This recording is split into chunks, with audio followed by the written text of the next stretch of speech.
Over the years, our family's had a share of health problems. So prescriptions are a part of our life. Before we went to the big box store. We both thought it would help us save. But with the long lines and impersonal service, filling prescriptions became a chore. That's when a friend recommended D&H. Now Tristan knows our prescriptions. Brenda always helps us find the right vitamins. And after Dad's fall, Monica's been a real expert with all our home medical needs. All without the lines. Trust and service. That's our D&H.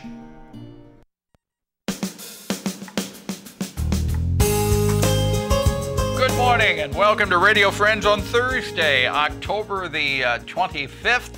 We have one guest today, Jennifer Flink from the Boone County Museum and Galleries. Yes. I like adding galleries there. And I said, how long has that been? You said, well, it's been about a year that you've been calling it and Yes. gallery.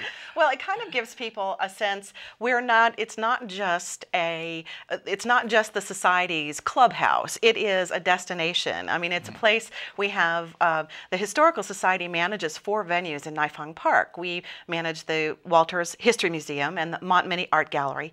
And then we also manage the historic Maplewood House in partnership with the City of Columbia. And then we manage Boone Junction, which is our collection of little houses, little historic houses. The Junction. Yeah. Yes, the Junction. Yeah, Boone the Junction. The Junction. Okay, so that's why Right. Boone County Museum and Galleries. That sounds very It kind of nice. lets people know that, hey, there's something to see when you come out here, you know. And so what do you want to talk about today that's in the galleries? That's in the galleries. Well, we've got some great events coming up. As usual, we have our monthly book talk, and coming up in just a week or so, we'll have Cathy Salter, our noted local columnist, and she will be talking. She'll be with us November 3rd to talk about writing for National Geographic.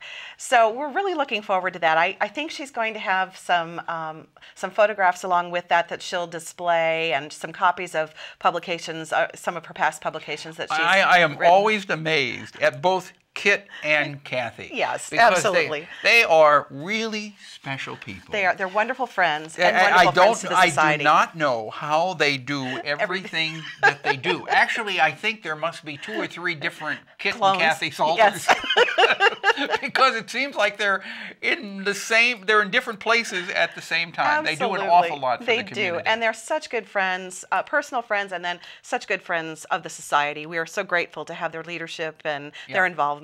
So she's doing a book talk on November 3rd. Right, and as I always tell people, we also will have Flower Girls pastries there, so you can come in the morning. The book talk begins at 10. You can come and grab some coffee, and there's pastries to purchase and take home with you for the day. So that's kind of makes it a nice morning. How long does the book talk go? It goes about an hour. Yeah. Okay.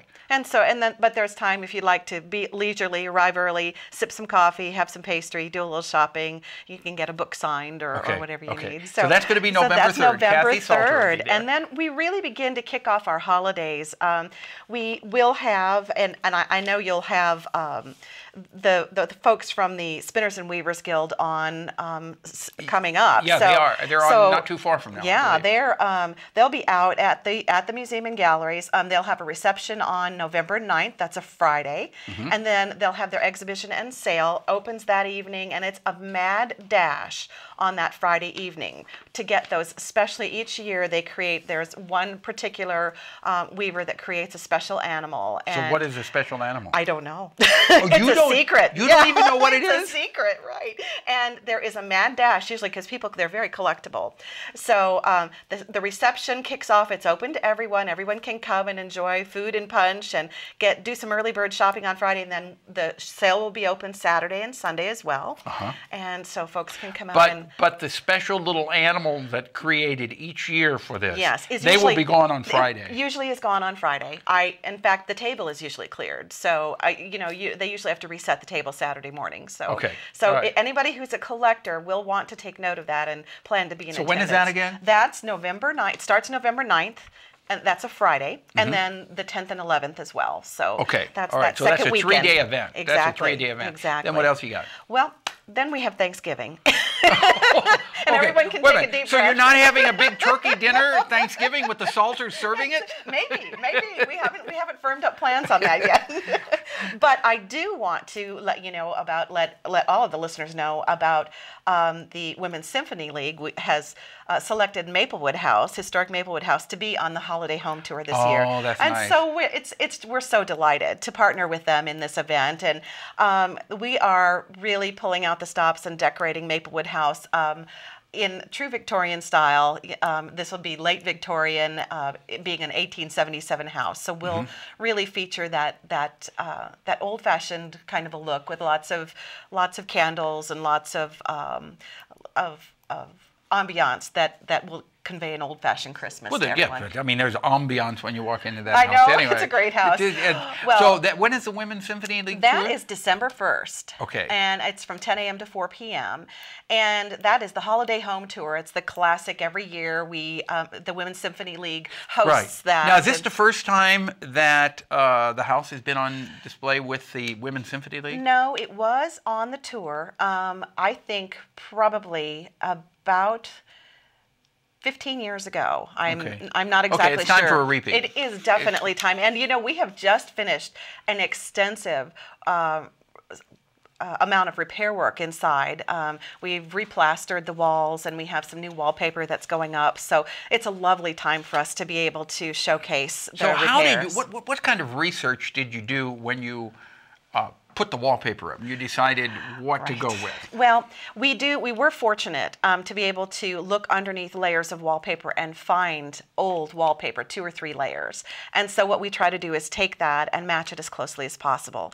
And there are some wallpaper companies that are that do reproduction wallpaper. We're not going to go to that extreme, but we are going to find something that is representative of the period. Okay. So the goal with a house on the Historic Register is to, as much as possible, retain original elements of the house and original decor of the house. Okay. So in going and restoring these 2 bedrooms, they're upstairs bedrooms, and then the ceiling over the stairwell, we were able to go right down to the plaster, removed all the old wallpaper and saved portions, and found wallpaper that was similar. So you did, when you removed it, you did save portions of it? Oh, absolutely. Is it on display, or will it be on display? We do have it. It's actually in a binder, but that's a great idea to put it on display and show people. Yes, exactly. The various so how many spirits. layers of wallpaper were there? Well, in the what is known as the servant's bedroom,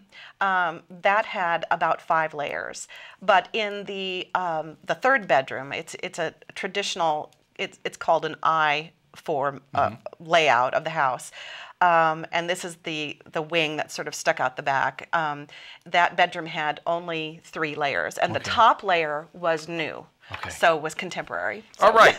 Well, Jennifer Flink, thank you so much for coming by. You're The so website, welcome. if people want information? Yes, they can go to BooneCountyMuseum.com, and they can take a look at our calendar and upcoming events. And if they have any questions, they can call 443-8936. Jennifer Thank you, Flink, sir. thank you so much. Good to talk Tomorrow, with you. we've got music from Simpatico, the quartet. In fact, they're going on to competition. Absolutely. Right? Our program directed by Travis McMillan, Reynolds Journalism Institute, Audio Pat Akers, KVIA, our floor director, Danny Madison, and our assistant producer and guest coordinator, Uncle James Mauser. See you tomorrow. Bye-bye.